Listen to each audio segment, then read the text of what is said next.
Commençons par une bonne nouvelle. Ça se passe au Salvador. C'est à peu près là.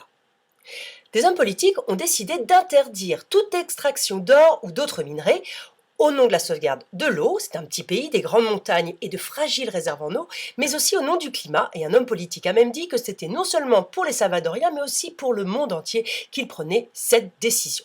Alors là, ce sont bien des politiques qui ont fait avancer le schmilblick, mais c'est assez rare et de plus en plus, ce sont devant les tribunaux que se font de véritables clés de bras contre les États pour qu'ils agissent vraiment.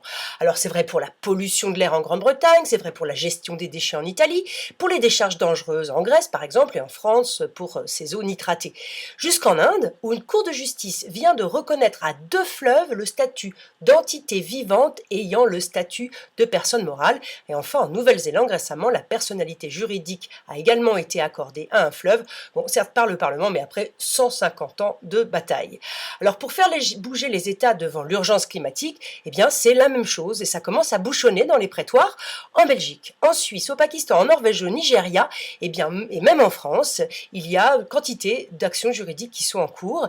Et en France, donc, une ONG envisage un recours pour carence fautive pour faire condamner l'inaction de Paris en matière climatique.